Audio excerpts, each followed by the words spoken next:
Buenos días, hermanos. Hoy corresponde el capítulo 27 sobre el reinado de Jotam. Ayer se nombró a Jotam en el reino de Usías, porque Usías entró al templo y profanó el lugar santísimo y fue tocado por la lepra y tuvo que salir de la ciudad, como establece la ley de Moisés. Le correspondió a Jotam, como su hijo, reemplazarlo en su reino. Cuando Usías fue herido con lepra por invadir ilegalmente el templo y ofrecer incienso ilegalmente, Jotam se encargó de los deberes reales en lugar de su padre. Pero su periodo de gobierno no se registra sino hasta la muerte de aquel cuando tenía 25 años. Y vamos a empezar a leer entonces el reinado de Jotam en el capítulo 27, versículo 1.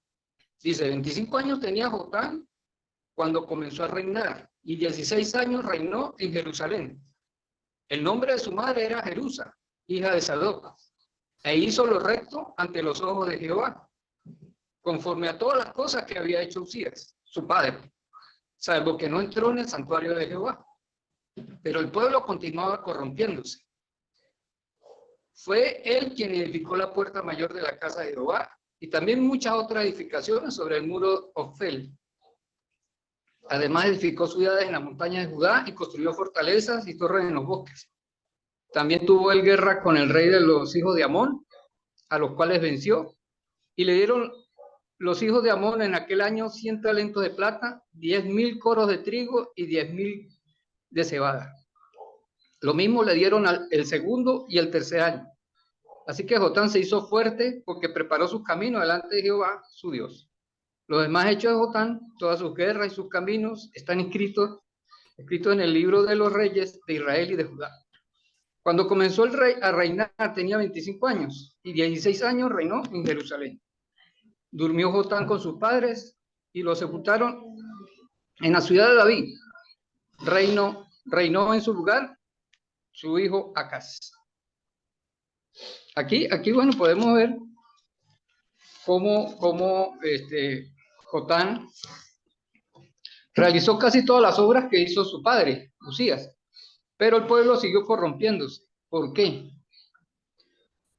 Si vamos a Segunda de Reyes 15:32, ahí se menciona que él hizo conforme a todas las cosas que había hecho su padre Usías.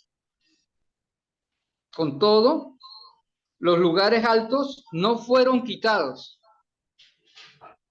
pues el pueblo aún sacrificaba y quemaba incienso en los lugares altos. Aquí nos damos cuenta por qué gobernó tan poco tiempo. Siguió la misma, continuó con la misma secuela del padre al no obedecer realmente al Señor. Pero hay algo que me llamó profundamente la atención, es el hecho de que Jotam era hijo de Jerusa. Jerusa, ahí nombra a Jerusa, en el capítulo 2, ¿sí? Y Jerusa significa en hebreo poseída por Dios. Era hija de Sadoc, hermana de Azarías, que era el sumo sacerdote de la época. Si vamos a la historia de Sadoc, fue un sacerdote descendiente de Eleazar, hijo de Aarón.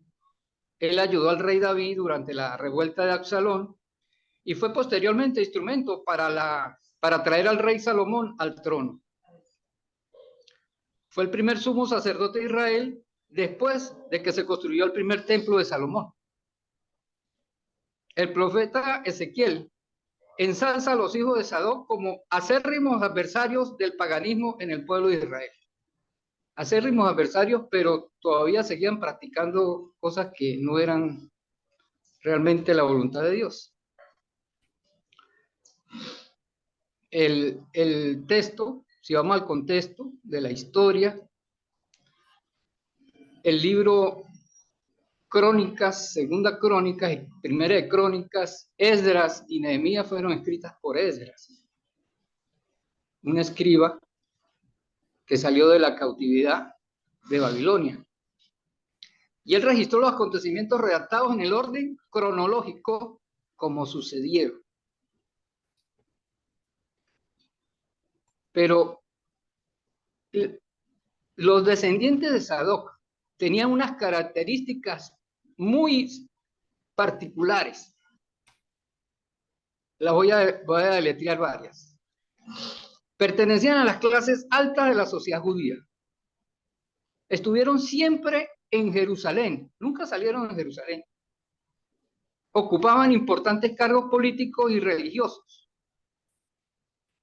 entre ellos los sumos sacerdotes, claro.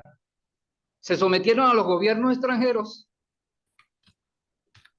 desde Babilonia hasta Persia, Roma, bueno, y de los mismos griegos. Haciendo lo posible para evitar la guerra. Ellos no les gustaba mucho la guerra, porque de esa manera mantenían sus privilegios y la posición social y económica que necesitaban tener. Se oponían a la predestinación y enfatizaban el libre albedrío. Negaban la asistencia. Fíjate, este tema es crucial porque Jesús vino precisamente a pelear contra esto. Mira, negaban la existencia de los espíritus o ángeles. ¿Acaso Jesús no expulsó demonios? Y los ángeles no lo asistieron después que hubo la prueba en el desierto. 40 días y 40 noches. No creían ni en la inmortalidad del alma, ni en la resurrección de los muertos. Otro problema más contra Jesús. Rechazaban la ley y las tradiciones rabínicas. Sostenían que Dios premiaba en vida a los hombres buenos, lo que ellos, al ser ricos, tenían su favor. Imagínense, si eran ricos, eran porque Dios estaba con ellos. Otro tema crucial que ellos tenían: no creían en la llegada del Mesías. Imagínense cuando vieron a Jesús. ¿Qué creen ustedes que pasó? Entonces, los hijos de Sadoc, desde el primer templo, pasando por la cautividad, pasando por la construcción del segundo templo, hasta el año 70 del primer siglo, ellos se sostuvieron en el gobierno del templo. Fíjate, vamos a salirnos un poco del tema de Jotam, que Jotam pues en realidad pues no hizo mucho, a pesar de que Jerusa era hija de Sadoc. Parece que no lo orientó bien, no lo aconsejó. Pero igualmente se comportó de la manera como el padre lo había enseñado. Si vamos al libro de Juan, capítulo 11, libro de Juan, capítulo 11, allá hay un evento que marcaron los mismos saduceos, porque estos son, vamos a hablar de los saduceos, ya son prácticamente identificados. Entonces muchos de los judíos que habían ido, versículo 45, para acompañar a María y vieron lo que había hecho Jesús, creyeron en él. Pero algunos de ellos fueron a los fariseos y le dijeron lo que Jesús había hecho. Entonces los principales sacerdotes y los fariseos reunieron el concilio y dijeron: ¿qué haremos? Pues este hombre hace muchas señales. Si lo dejamos así, todos creerán en él, y vendrán los romanos y destruirán nuestro lugar santo y nuestra nación. Entonces Caifás, uno de ellos, sumo sacerdote aquel año, les dijo: vosotros no sabéis nada, ni os dais cuenta de lo que nos conviene, que un hombre muera por el pueblo y no que toda la nación perezca. Abiertamente se disparó la conspiración, se disparó la búsqueda de Jesús para eliminarlo. Esto no dijo por sí mismo, sino como era el sumo sacerdote aquel año, profetizó que Jesús había de morir por la nación. Y no solamente por la nación, sino también para congregar en uno a los hijos de Dios que estaban dispersos. Así que desde aquel día acordaron matarlo. Los saduceos. Porque fíjate que Jesús contra los fariseos tuvo algún inconveniente, ¿sí? O sea, aparece en Mateo 23. Pero uno de sus más relevantes e importantes figuras del fariseísmo fue Pablo, Saulo de Tarso. Y fue uno de los instrumentos utilizados por Jesús para llevar el evangelio a los gentiles. Entonces, ¿qué es lo que sucedió con el primer templo, el segundo templo? ¿Por qué se invalidó el primer pacto? ¿Por qué? Eso es lo que yo digo, pero es tan bonito que era la ley de Moisés y todo lo demás. ¿Por qué se invalidó? ¿No sería porque estos hijos de Sadoc no cumplieron realmente el plan que les había suscrito el Señor? Fíjate el libro de Malaquías, como descarga contra ellos esa furia de tanta corruptela, de tanto maldad, de un pueblo desunido, un pueblo que no cumple a Dios como debe ser. El Esdras, como escriba, hizo lo más importante, recopiló toda esta información.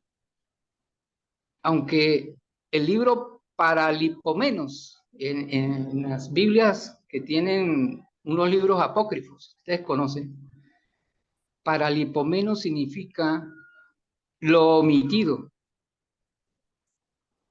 los hechos de los anales que no se querían saber. Yo creo que para Dios no era necesario que esto se supiera, porque, bueno, había unas excepciones de uno de los hijos de Sadoc, ¿sí? Había unas pequeñas excepciones, pero casi todos permitían cosas que no eran buenas para el pueblo de Israel. Empezando el mismo Sadoc, cómo permitió a Salomón tener esa barbaridad de mujeres, esposas y de concubinas. Cómo yo siendo rey paso por encima de la palabra del Señor. Y los sumos sacerdotes no me dicen absolutamente nada. Eso es como yo en la iglesia, hago lo que me venga en gana y el predicador y sus hermanos no me dicen, mire Eduardo, usted está cometiendo un error grave.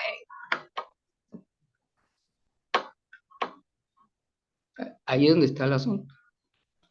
Fíjate lo que dijo Jesús. Otra cosa, otro detalle, otro tips. Ningún libro de la Biblia tiene nombre de algún sadoquita o hijo de Sadoc o saduceo. Por otro lado, ningún libro tiene nombre de reyes. Ustedes no han detallado esa parte. Pero los profetas sí tienen sus nombres escritos en la Biblia. ¿Ya? Atiendan bien ese llamado.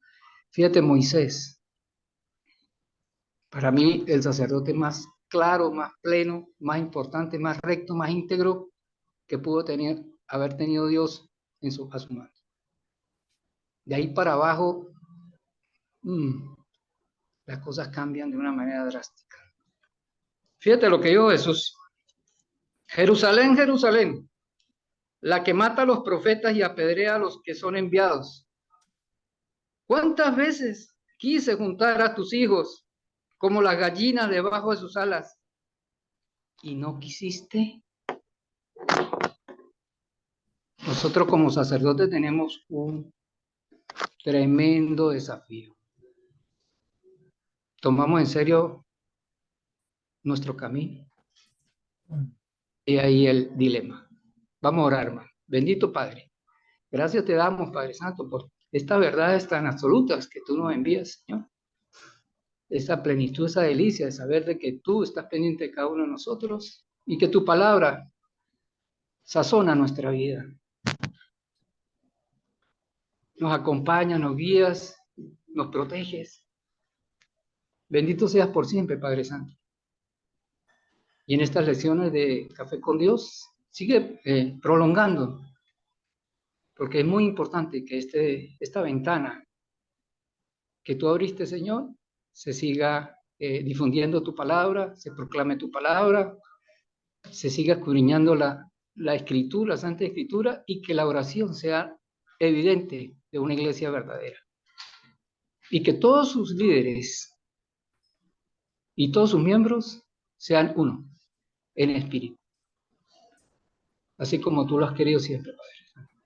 Te pedimos que te quedes con nosotros, nos sigas bendiciendo, Padre Santo, y acompañando. En nombre de tu Hijo amado, te oramos. Amén. Amén.